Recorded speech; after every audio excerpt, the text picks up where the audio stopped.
You do not need to suffer to learn. You do not need to be perfect. Do you know what? This world, we're here and we have the life, we have the gift of life, and we're walking this earth, and you already have, you can walk, you can hear, you can see. So appreciate what you have. People fall in love with your imperfections. That does not mean you should be content with what you already are, in the sense that you don't need to improve. That it's not true. We all need to evolve and to get better every day and to learn how to be a better person every single day. You need to do your best. Hi guys, this video is just a note to self, and I just want to reinforce all those lessons that I've learned, and I also wanted to just pass this along, because we learn things and we should pass along, and there is people out there that might be suffering and might be passing through the same exactly thing. And I just want to tell you, you can master everything you want. You just need to place your mind, you will be able to do it. I was told that I couldn't get pregnant, and it was my worst nightmare, because I always wanted to have a baby. I always wanted to be a mom. I always wanted to provide all the love that I didn't have. I wanted to prove to myself that I was able and capable of giving love and doing it differently, how it was in my childhood, because I had a completely opposite. So I became a little obsessed with that, and I'm still that's probably my call in life, is just to do it differently. That's why perhaps I grew up where I grew up, and every single thing aligned the way it should. And it doesn't make sense right now when you're suffering, because you get blind by your pain and you don't see the light, because all you see is pain and darkness, and it's impossible for you to see the light if you just, that's all you see. That's why it doesn't make sense at first when things happen, and then everything just aligned the way it should. So I was told, I'm gonna be very brief because it's a long story. I can always dive into the story if you guys want me to, in a specific story, what happened about our girls. So basically, we lost our twins, and I was 27 weeks pregnant when that happened, and I went into labor. I was induced, because the doctors told me, you're not gonna be able to follow through this pregnancy with a healthy, because the amount of amniotic fluid that I had in my belly a month ago, actually, a month and 3 days ago, there is enough liquid in your belly for 4 babies, and you have 2 babies in your belly. I was having a hard time to breathe. I was having a lot of back pain, and when you have twins, usually that's what happens, but it was just too much, and it would just keep getting worse, and I was having preterm contractions as well. So the doctor decided to induce me on my birthday. So it was December 16 last year, and when I all of that happened, I was like, okay. And my birthday. Wow, what an irony. What is this? What the heck is happening right now? Then after I was being told I couldn't get pregnant, I got pregnant 3 months later, and then we found out the girls, they were twins. We were so happy. And then we found out that they had problems. One baby had a problem, baby A, which is Ellie. And then we thought everything was fine with baby B. Doctors said it was something wrong with baby B too. That's when our world just fell apart, because we're like, now we have neither of the babies are healthy. And what are we gonna do? Like, our lives ended. That's what you think, right? My husband, he was just so upset because, first of all, he didn't want to try to have children so early, and we had to. We decided that we wanted to have children so early because I was told that I couldn't get pregnant, so I wanted to try earlier. And then we find out that they're twins, and then you find out that they have problems, and then you find out that they might not survive, and then you find out that if they survive, they might need your help for the rest of your life. They're gonna be they're not gonna have any perception of the world around them, and basically that they're gonna be a vegetable. That's all we were told. And then we're like, wow, that's insane, because we would never imagine that. Then, honestly, after all that happened, and now, it was so hard. I think the hardest moment was when I was pregnant and when we found out all the little issues that was going on wrong, and the uncertainty of not knowing what would happen, what would be our future. We did not know, and that was just awful to just be in that line, a fine line of not knowing what was going on.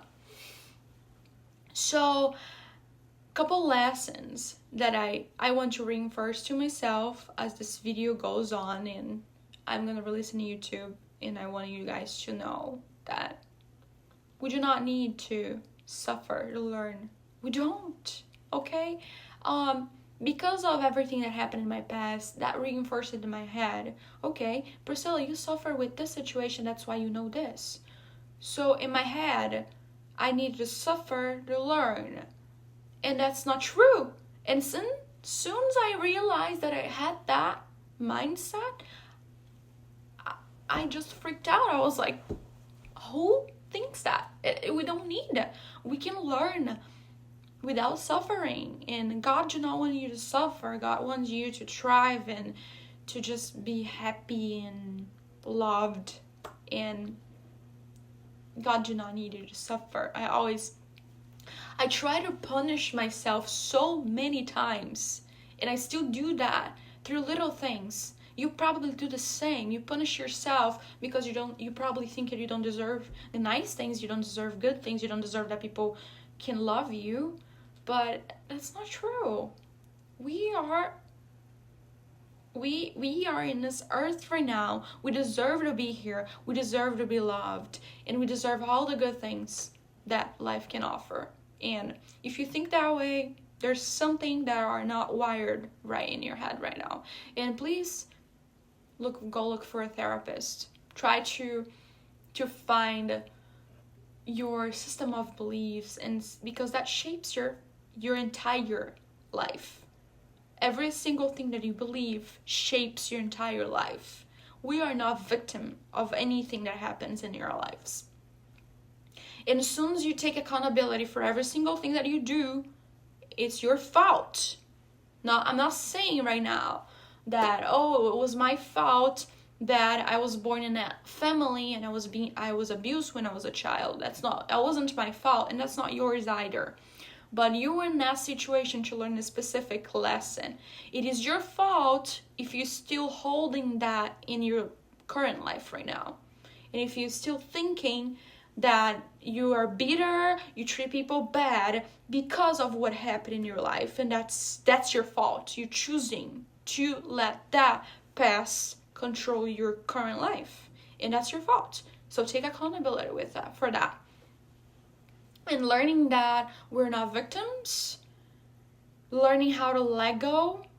I had to learn how to let my girls go. I could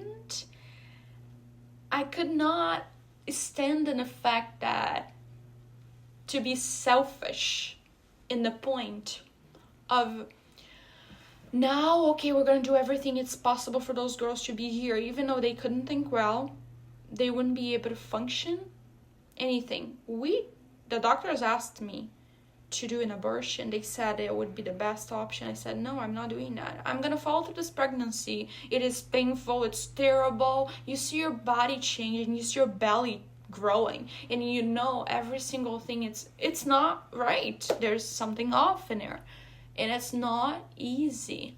But sometimes we need to do the hard thing, because if I did an abortion, if I choose to terminate my pregnancy, I think I would have been traumatized. Plus, with all that problem that happened to me, plus I decided if my babies would live or die. That was not up to me. So I decided, okay, we're gonna follow with this pregnancy and see how far it goes. And then it went too far. In the point that the doctor had to tell me, Priscilla, now you need to think about yourself. And baby's BHAD is growing so fast. You are a tiny woman. You're not gonna be able to hold that for too long. So one option is we induce you, and we're trying to bring these babies early, because you're already having contractions and you're having a hard time to breathe. Or we're gonna have to stop the pregnancy anyway. We're gonna have to insert a needle in the baby's BHAD to try to drain the liquid, so causing pain in a baby. I could not imagine doing that.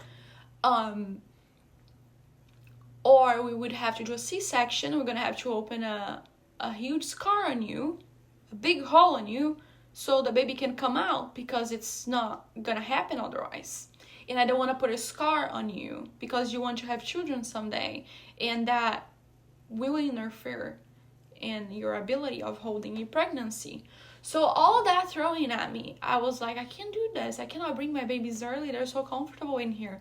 And then I was just thinking all the time about them, even though they already made their decision, they didn't want to be here, and all of that was happening. It was so hard for me to actually say, hey, yes, like, we're gonna have to do this. I was blaming myself. I was like, I'm being selfish because I don't want to scar my belly. I thought that about myself. Look how horrible. It's not. And that situation came to me to realize that I need to put myself first. And because they already made their decision, they wouldn't be healthy in here. They wouldn't be even born alive with all the conditions that they had. A lot of conditions. You guys would fall to just hear. There's just so many things for just to be happening at once. And then I had to just come to terms with, we needed to do that, and I needed to think about myself. And with all that past childhood thinking, you don't deserve love, that's why you're abused your entire life, because you don't deserve. And then I was addicted to that feeling, in the sense of not feeling deserved, didn't feel that I belonged anywhere, that I needed to suffer to learn, and I needed to suffer somehow because I deserved that suffering. And if someone wasn't hurting me, I was hurting myself unconsciously. And that was a huge lesson for me, to prioritize myself and to just look at myself. I didn't do that. And my therapist actually asked me, he was like, Priscilla, why you actually want to have children so bad at your age? You're 23-year-old, now I'm 24. And why do you think that? Then I was like, it's obvious, because I had 4 brothers and I always took care of them. And my mom left them with me when I was younger, and I had to just figure it out how to keep them alive, because she would leave and not tell what time she would come back. And I was 10 years old with a newborn, with my 2-year-old crying because they're hungry, didn't have any food at home. And I had to figure it out. I never thought about myself because I always had them there.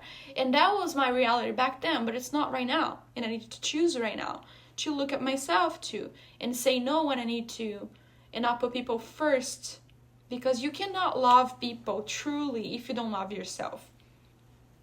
So filling your cup first was a lesson that I learned with all of this. Plus, place your energy in things that you want to happen. I was so filled with the fear that perhaps someday I wouldn't be able to get pregnant. That's all I thought when I was younger. Look how crazy is that? And then it happened. The doctor told me you cannot get pregnant. And then when I was pregnant, I had the fear. Priscilla, I remember telling my therapist, I was like, I'm so afraid of those babies having problem.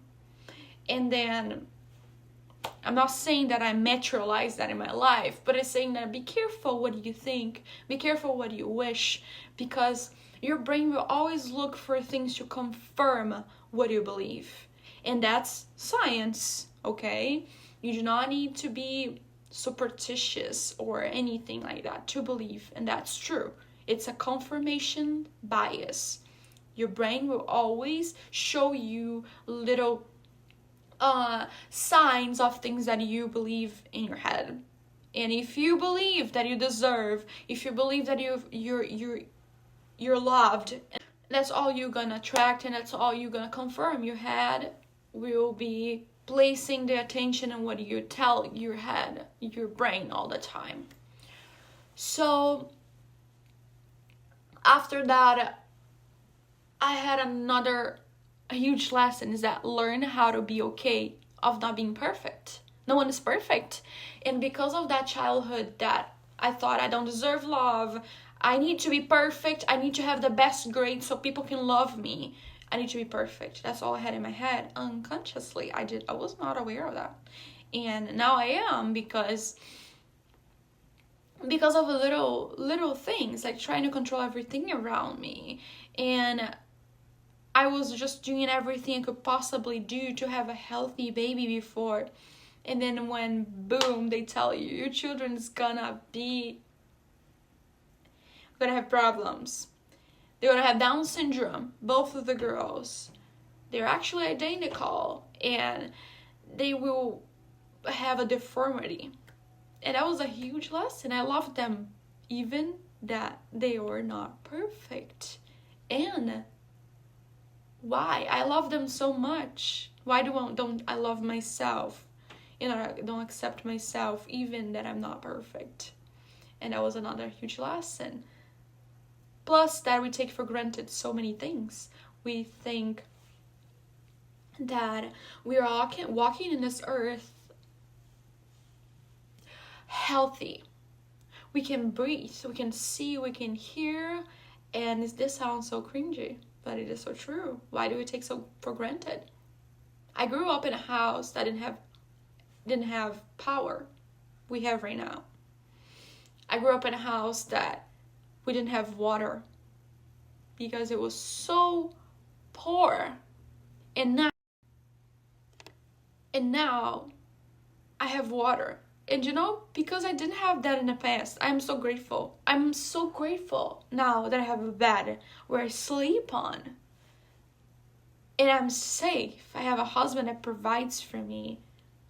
I work too. I have the desire to work, but I don't have to if I don't want to. Right now, I am 30 days and 3 months postpartum, and I'm looking for jobs.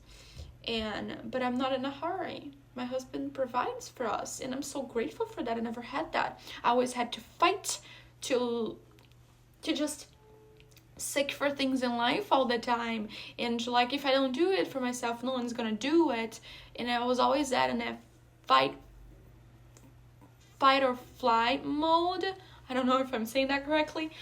And growing up in Brazil, in that environment, I had no water. Now seeing that I have water every time, I remember that. I'm like, wow, I'm so grateful that I can wash my hands, I can shower, and I don't have to worry about not having water. Like I said, I have a bed right now. And before, the house has such a bad construction that it used to rain. When it was raining, it used to drip on my bed. And I remember waking up wet, soaked actually, because you would to drip in my bed. And now I wake up dry and safe. I have food. I'm so grateful. And don't let little things that happen in your life like that. I'm fighting so hard. I'm still fighting every day to not let that affect me and stop me of moving and growing and trying to do better every day just because of what happened. No, I'm choosing consciously to use that as an example to be a better person. And that's all we can do. We just can choose. It's a choice. Choosing being happy, it's not when you accomplish something. It's not like I'm just gonna be happy when I have the house. Sounds so cringe, cliche saying this. You're not gonna be happy by having that home. You're just gonna be as miserable because you didn't come to terms with what you have already. You were not grateful for what you have already. So it's not possible for you to have something new if you don't appreciate what you have. And that's the truth. Then learning how to let go, learning that last lesson in here, that I want to close up this video by saying that you do not need to suffer to learn.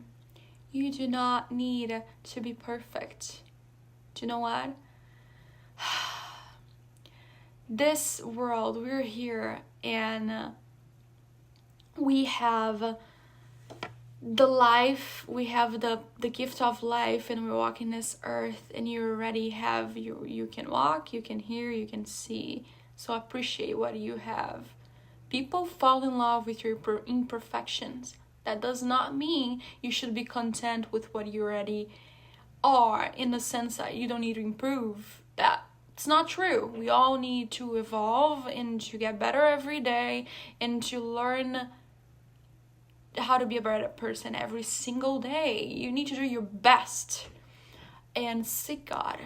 When you do seek God, you see how things just fall perfectly in your life. And be okay of not being perfect. Learn how to place your energy in things that you can change, in good things, because your brain will help you with that. And you're gonna see amazing, wonderful things happening in your life. And plus, you can control. Again, you cannot control. You will suffer so much if you try to control people and things around you. You can't. And you know what? When you leave God actually act through you, when you leave God, just do what's best for you, because sometimes we need to trust that God knows what's best. And that's all I have been trying to do, is that to trust that the reason why my girls are not here now, they're in a better place. They didn't belong in this earth to begin with. They came here, they're two little angels that I love so much. And they came here to teach us lessons. A lot of them. And that's all. Perhaps I will learn a little better. More lessons or other things that the reason why they came here. Or perhaps I will never know, actually. But that, I really don't care. I think we just need to believe more and trust more. Trust more that it's for the higher, it's for good. Things happens, and that horrible things happens for us to grow. But you do not need to suffer. But learn how to use the tragedy that happens in your life for you to learn and to evolve and be a better person. So we're here on this earth to serve, to love, and to help people. Serve, help, and study. That's all you should be placing your energy towards to help people, to learn, and seeking God all the time. And that will give you so much happiness. We release endorphins when we help people. Look how amazing is that? God is so perfect. He designed this world so perfectly that we release endorphins when we help people. Nothing else I can say right now. Bye.